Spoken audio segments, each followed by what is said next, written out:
तो पाप का क्षय होता है। कैसे कहा गया इस श्लोक में? पाप का तो प्रतिकर्म भोगना पड़ता है। इसका दो उत्तर है। मनुष्य को अपने पाप का बोझा ढोना पड़ता है, बात तो ठीक है, मगर पाप का प्रतिकर्म अगर जल्दी हो गया, तुरंत अगर प्रतिक्रिया मिल गई तो अधिक दिनों तक बोझा ढोना नहीं पड़ेगा, मन हल्का हो जाएगा, आत्मा हल्की हो जाएगी, मनुष्य आनंद आगे बढ़ते रहेंगे। और दूसरी बात, दीक्षा के बाद, साधना के बाद होता क्या कि दैसिक कालिक पात्रिक विलंब के कारण जो ब्याज ढोना चाहिए था उससे वो बच जाता है। अर्थात जितना कर्म हुआ था उतना ही प्रतिकर्म होगा, उससे अधिक भोगना नहीं पड़ेगा। क्यों नहीं पड़ेगा? उसका कारण है परम पुरुष का, परमात्मा का एक नाम है हरि। हरि माने क्या है? न हरति पापा नित्यर्थ हरि, जो पापों का हरण करते हैं, पाप को चुराते हैं। परम पुरुष मनुष्य क्या लेंगे जी? परम पुरुष के पास, परमात्मा के पास तो सब कुछ है, जीव से क्या लेंगे? किसी भी चीज़ की प्रत्याशा नहीं है। तो अभी परम पुरुष एक चीज़ लेते हैं और सीधा नहीं लेते हैं, चोरी करके लेते हैं, चुराते हैं। ये तो बहुत लाज की बात, बहुत दुख की बात हम लोगों का है ना, आस्ते है, चोरी से दूर रहना चाहिए। अब परम पुरुष खुद चोरी करते हैं तो बहुत दुख की बात, अनिंदनीय भी। हाँ, बात तो ठीक है, बात निंदनीय भी, मगर मजबूरी है उनके लिए, चोरी करनी पड़ती है। बात क्या है? परम पुरुष अपने भक्तों को बहुत प्यार करते हैं।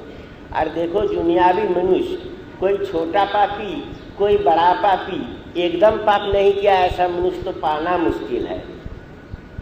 किंतु बड़ा पापी, बड़े पापी हो चाहे छोटे पापी हो, पातक हो चाहे अतिपातक हो चाहे महापातक हो, सब तो परम पुरुष के हैं।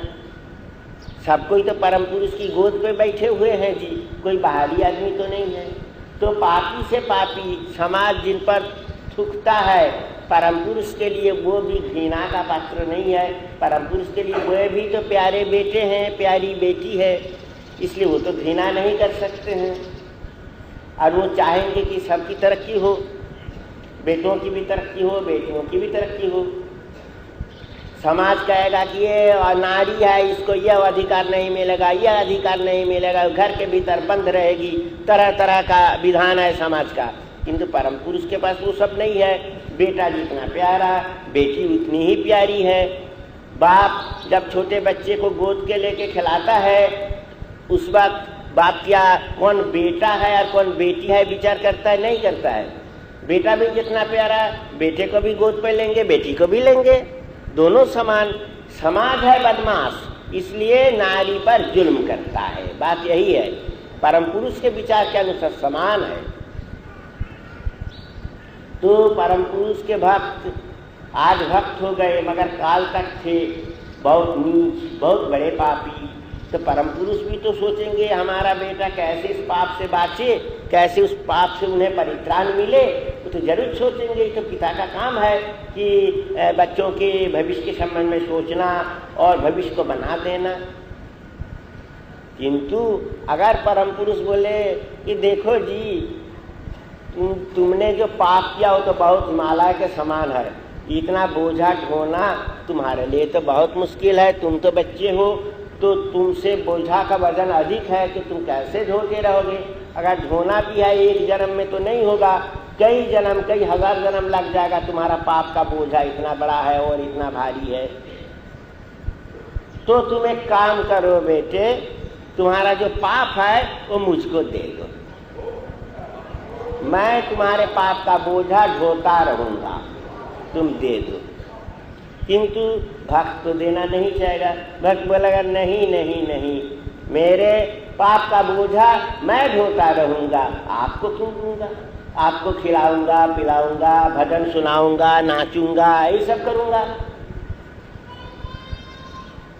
किंतु परम पुरुष तो हमेशा सोच रहे हैं कि मेरे बेटों का क्या होगा, इतना बड़ा पाप कर बैठा, अब उसका क्या है भविष्य, बहुत मुश्किल। उनके मन में तो ये फिक्र तो रह ही जाता है। तो क्या करते हैं, उनसे परमिशन नहीं लेके लुक छिप के उनका पाप ले लेते हैं। आपका परमिशन नहीं लेके लुक छिप के अगर तुम किसी से कुछ ले लियो तो उसका नाम होता है चोरी।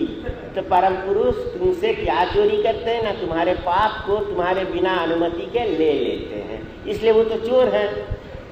तो हरण करना, संस्कृत में हरण करना माने चोरी करना। तो हरति पापंज स हरि, जो पापों का हरण करते हैं, पापों की चोरी करते हैं, वही है हरि, इसलिए उनका एक नाम है हरि।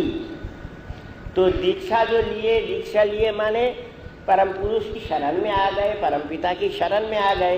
तो परमपिता के लिए भी तो यह फर्ज हो जाता है उनके पापों को क्या लुक छुप के चोरी करना।